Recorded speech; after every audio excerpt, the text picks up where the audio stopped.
Your student media. I'm TJ Haws, joined today by my great co-host, Caiden Bunting. How you doing, Caiden? I'm good. How are you? We're back for another 2 episodes with you. Very excited. Yes, sir. Finally good to get T. Hughes out of here, I'll tell you what. Yeah, gosh. That guy's a bore. Just kidding. I love him. Hey. Do you watch yourself? I'm sorry. All right, but we're here for Week 4 preview. And we got a good slate of games this week. I think we picked out some of the best ones. Obviously, we got a bunch of different time windows here, as per usual. We actually have 6 time windows this week in the NFL, considering the London game, which I believe is at 8:30 in the morning. We aren't going to cover that one, but that is good to know, obviously. So, with that being said, we're going to just jump right into it here. Starting off with the Dolphins versus Bengals. Who do you got to win? It's going to be a fun game, I think. I got Tua versus Joe Burrow. I think is exciting to watch. The Bengals kind of been struggling early this year. Yes. And the Dolphins have kind of found this newfound sense of direction in the correct way. Tyreek Hill and Jalen Waddle have been playing really well with Tua. Prediction here, I have the Dolphins 28-17 in favor of Miami. I also have the Dolphins. I got 34-24. A little bit higher scoring game on my end, but I think this is going to be, like you just said, I think it's going to be a really good game. This offense has really found its rhythm. I think Mike McDaniels there's no S, has been amazing. He's really turned this team around. A lot of people were upset when Brian Flores got fired last year because many people considered him to be a really good head coach. And I'd agree, but obviously, the culture wasn't there for him. So they brought in an offensive mind to hopefully help Tua. Brought in Tyreek Hill from the Chiefs, obviously one of the best receivers in the league. And now they have the best receiver duo in football. I mean, they're second and third in receiving yards this year. Waddle's 2 behind Stephon Diggs for first place there. But I think because obviously those 2 receivers have been such a big part of that offense that the Bengals are going to be ready for it. They're a smart team. Even though they're not performing well, they're a smart team, and they know lock those 2 guys down. So I think they need to kind of go into the depth charts and use some of their other guys like Cedric Wilson, Mike Gesicki especially, and the running game, and just kind of get a bunch of guys involved. Yeah, I agree. Yeah, the Dolphins, I think it's been really surprising to see them play so well. Of course, you have high expectations if you have Tyreek Hill on your team. But I think Tua has performed pretty well this season. Yes, definitely. I mean, it's especially shocking to see. I think a 2-0 start isn't anything to brag about. I don't really think. But once they beat Buffalo last week, that's really when it set in, and people were like, "Man, this is like a top 5 team right now." I mean, they're one of 2 undefeated teams with the Eagles. Yeah. Obviously, that would give them the number 1 seed as of now, but this team has been very shocking. And outside the offense, I think their defense has been really good too. I think a big thing for them this week is going to be putting pressure on Burrow. Burrow has really struggled under pressure. I mean, if you look at Week 1 against the Steelers, I believe he got sacked 7 times. Yeah.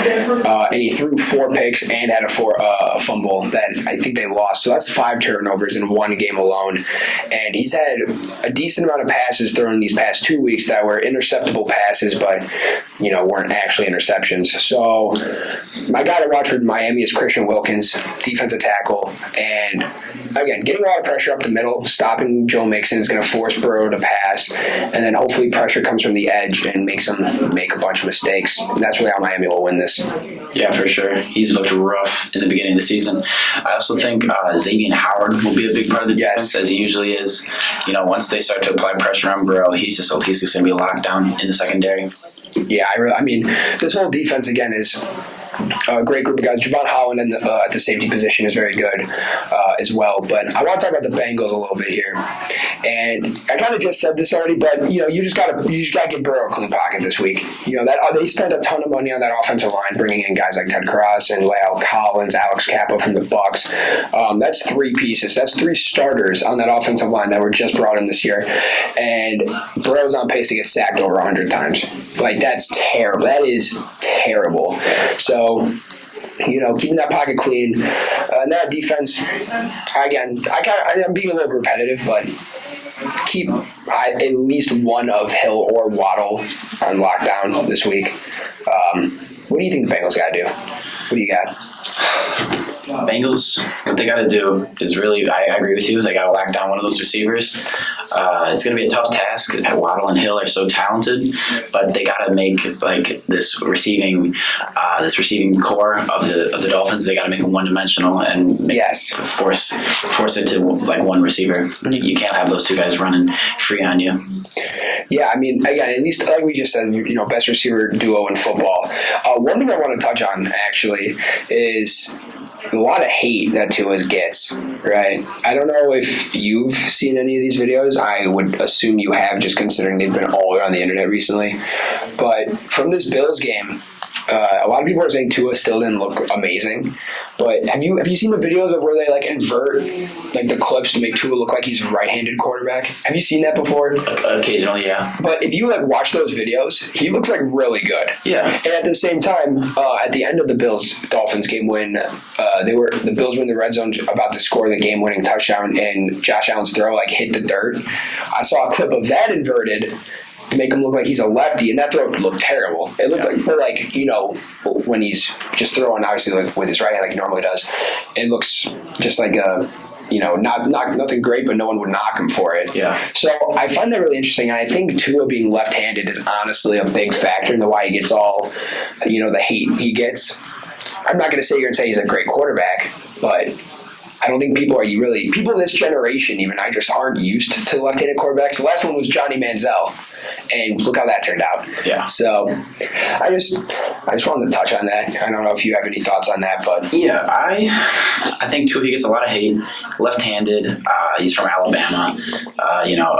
Not college Alabama. He's Polynesian dude. I just think he's an easy guy to hate on. He got put in a pretty sticky situation with the Dolphins early in his career. Mm-hmm. He looked rough the first few seasons, and I think the hate that he gets, I wouldn't say it's undeserved. Like people could definitely hate on him, but I think people hate way too much. Like you said, he's left-handed. People aren't used to that, and they're just looking for somebody to bash on, and he's a prime target for haters. Yeah, I mean, it sucks to see, but I mean, it's nice to see him playing better. And his Alabama counterpart, Jalen Hurts, is also, again, both those guys leading the undefeated team. So I found that to be pretty cool. But we're going to move on to the. Actually, we got 2 noon games this week, just because we want to talk about the Bears, and then we got probably the game of the week after this. But we're first going to talk about the Bears versus Giants. I got the Giants winning 24-14.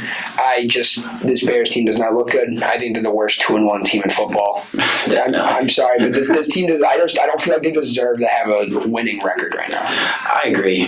Bears have looked really rough. I saw this graphic put out about pass attempts through the first 3 weeks of any team of all time, and the Bears are literally dead last. Yep.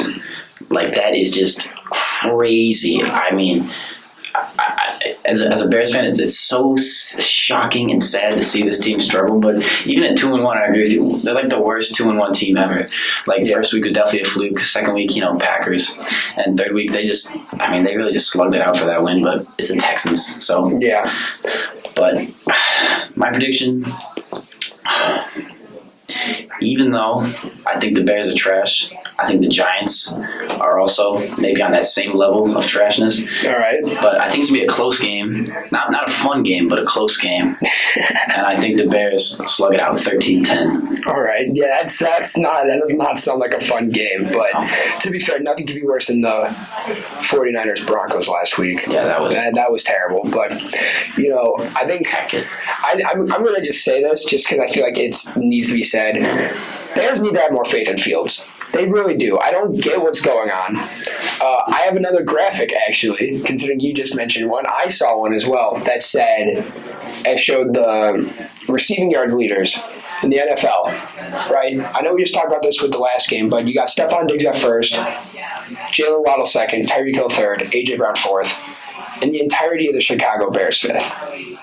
At 297 total passing yards through 3 games. That is terrible. That's so wild. It's really just not putting faith in supposedly the franchise. The franchise. I see people calling him bust now. I've seen it from Bears fans calling him a bust and saying that he Fields. Yeah, I'm like, dude, I hate to see it, and I'm not going to jump on that right away. But I think these coaches need to just put faith in him and let him do what he needs to do. I don't know.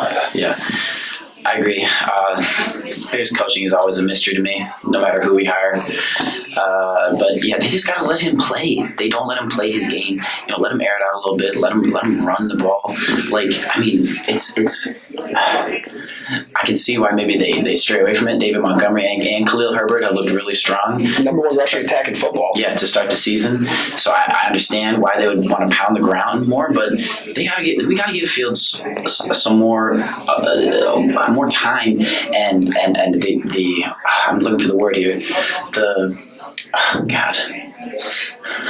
Experience? Yeah, give him the experience that he needs to develop better. Like we went out and we got Lucas Patrick this offseason as to try and help him to protect him a little bit. I've also seen Tevin Jenkins has played pretty good this season. Yeah, this offensive line actually has looked a lot better than people expected. It's not terrible, but they're not giving Fields the opportunities that he needs. Yeah, I'm gonna say.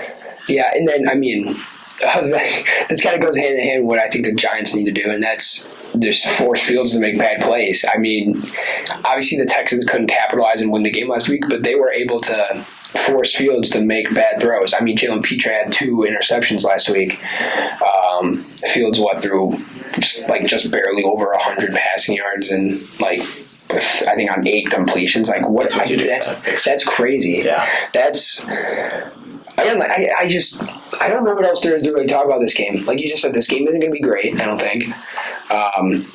My score is kind of generous, scoring 38 total points between the two of them. That's a little high, I think, even. But it's just, I think this might be Fields' prove-it game. I don't know if it's too early to say that. Hope to God. But think about it. If he doesn't perform well and they lose, this fan base is going to kill him. Against the Giants, yeah. This fan base will bash him for weeks until he can step up his game because he's looking worse than he did last year.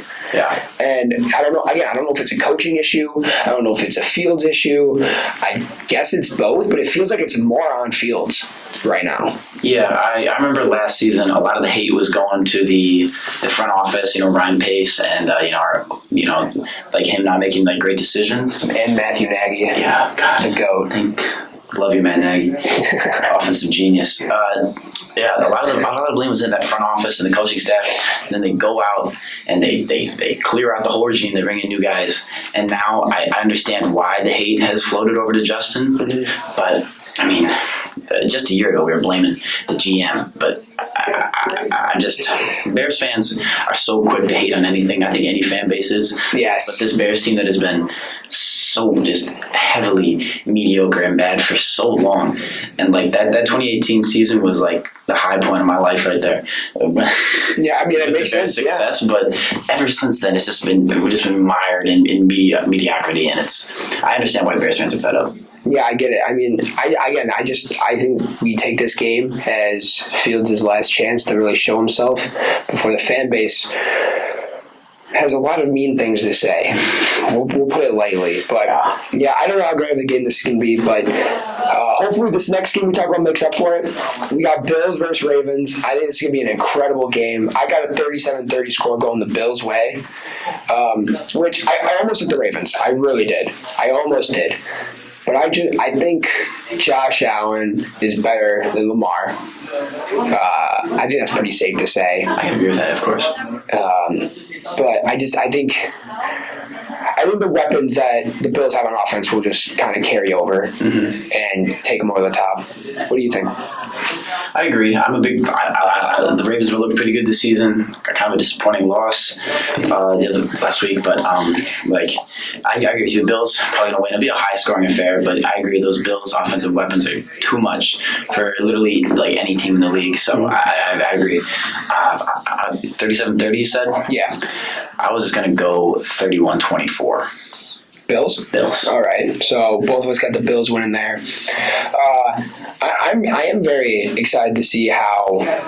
I'm really curious to see how the Bills scheme their defense in order to stop Lamar Jackson, because I think a lot of people are in agreement that I know I just said Josh Allen's better than Lamar, but I think MVP race wise, Lamar has got to be the front runner right now. This is a dude that I have historically hated on for a while, and that's just because ever since 2019 he was playing worse and worse, but this year he stepped it up big time. Oh, yeah. Right? And I'm willing to admit when I was wrong. I said he was outside the top 10 for quarterbacks. I'm as QB 13 before the season started. Really? I did, and I'm willing to admit when I'm wrong. I was dead wrong. He is he's playing like a top 3 to 5 quarterback right now. He is. I get that. I just hate it because I'm a Steelers fan. But, I mean, I just think they got to take advantage of how weak this secondary is going to be for Buffalo. Their starting cornerback is going to be Xavier Rhodes, who they just signed yesterday. Yeah, which they expect to play. They expect him to play a significant amount of snaps.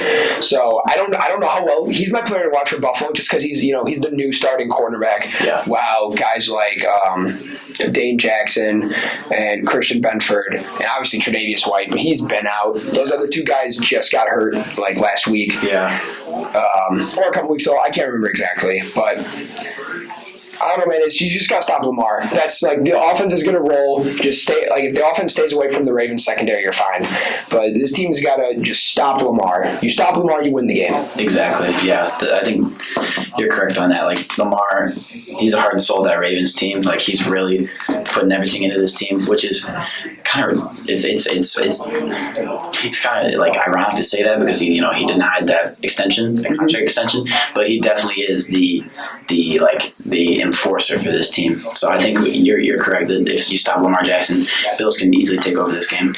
Yeah, and I think defensive wise, as long as I think the Ravens are going to have to, again, like I just said, take advantage of the weak secondary, get a lot of explosive plays going. Hopefully, get guys like Rashad Bateman involved, and Devin Duvernay seems like a favorite for Lamar to throw to. But I mean, outside of Lamar, I think Mark Andrews is going to have a crazy game. That dude is the best tight end and playing like the best tight end in football. And I don't even think that's crazy to say anymore. I think Kelsey just gets overhyped due to quote unquote nostalgia, considering he's always been considered the best. Mm-hmm. But I think it's going to be a great game. I really do. I'm very excited to see how this goes. You got any final thoughts before we jump into the next game? Not really. I think we can go ahead. All right. Well, okay. So we both picked the Bills for that one. Yes, just a little recap there real quick. But next we got Sunday Night Football. We got Chiefs versus Buccaneers. This is their first time playing since the Super Bowl. Mm-hmm. And we all know how the Super Bowl went. Chiefs sucked. That's just, Brady got his 7th ring in his first year with Tampa. Now this is his 3rd year. And they're meeting up again. I got Chiefs winning 27-21. I don't think it's going to be that crazy of a game. But I think Chiefs come out on the top. I think they just have the better roster right now. Mm-hmm. So, what do you got? I agree. I have the Chiefs as well. 31-17 in favor of the Kansas City. The Buccaneers, it's so tough to say what they'll do this season. They look. It's of course they have Tom Brady, so of course you're gonna put them at the upper echelon of teams. Mm-hmm. Excuse me, but I think the Chiefs. They've done a good job this season. That Bills game, that was a great example of them just pushing through, beating another high-level team, so I think they can do it again. Yeah, I think a big issue with this Bucs team last week, which I think is a fluke game because Mike Evans was suspended that game. He was out. Yeah. And I think that showed how valuable he is. Yeah, sorry, that's the word I'm thinking of. How valuable he is to this offense, and how valuable he is to Tom Brady specifically, considering they only put up 12 points last week. Mm-hmm. Not a good showing for them. And think about your top 2 receivers were out because I believe Chris Godwin was injured too. Yeah. And they lost 14-12. That was still a close game. The defense is insane. This Bucs defense might be one of the best in football. So I think winning the turnover game for the Bucs is how you're going to win. Mahomes doesn't. Yeah, I think his first turnover was last week. His first interception against the Colts, which I think is what lost him the game. Yeah, but that was for them. I think winning the turnover battle as well is how you beat the Chiefs. So, yeah, I think I got my guy to watch is going to be Antoine Winfield. He's the free safety there. Or is it strong safety? I think it's free safety. I always get it mixed up. But anyway, I think he's a ball hawk safety. This dude's insane. He is one of the best that there is in football right now. And I think he'll be a big playmaker. Again, hopefully he can force a turnover or two against the Chiefs, and they'll win. But the Chiefs are the Chiefs. Mahomes is Mahomes. They'll find a way. Yep. He reminds me, Mahomes is playing like Aaron Rodgers, making any of his mediocre receivers look great. It's what he always does. And I think it'll continue here. This week, I think they beat the Bucs pretty easily. I agree. But I want to also mention real quick that Brady is Brady, So this is gonna be a great quarterback matchup specifically. I got it. My overarching theme for this game is whoever defense can knock the quarterback off tempo will win. If the Bucs can knock Mahomes off tempo and make him, worry and have to force turnovers specifically, they'll win. And then I think vice versa goes for the Chiefs defense if they can stop Brady. But I think it's easier to stop Brady right now than it is to stop Mahomes, which is why I'm giving the Chiefs to win. I don't think there's going to be a crazy big game, but I think keeping it simple, more turnovers wins football, defense wins championships, and it might honestly be a defensive heavy game this week. I agree with that, yeah. A little not so fun fact about this week's game. Minneapolis was chosen as like the contingency site for the game. Oh, that's right. But new reports as of like an hour ago say the Chiefs and Bucs will stay in Tampa for the game. Wow. Really? Yeah, I know, right? Okay, so obviously it's safe enough to play there. I would hope so. Which I was going to say, I don't think they're going to put them through a hurricane. Yeah. That would be a little upsetting, but I don't know, man. Roger Goodell will do whatever he feels like, I guess. That'd be wild. Brady just... You saying Brady would fly away? Is that what you're saying? I don't know. Gets picked up in the air and throws a dime in the end zone? He probably still would, honestly. He would. It's Brady. He's the GOAT for a reason. But no, that is shocking. Weather conditions might affect it. The score might even be lower. It might be more a run-heavy game in that instance. But, yeah, we both got the Chiefs for this game. So we're going to just jump into the last game real quick. We got Rams versus 49ers. Dude, these NFC West matchups are always insane. They're really good. I really enjoy them. And I want to hear who you got first, because mine might take a bit of explaining. So, all right. So, Rams, Niners. We're in San Francisco for this game, are we? Yes. Okay, just making sure. I was really waffling with this game because the Rams. You a waffles kind of guy? Is that what I'm hearing? I guess you could say that, yeah. All right. Okay. Sorry. Continue. Got distracted there. Sorry.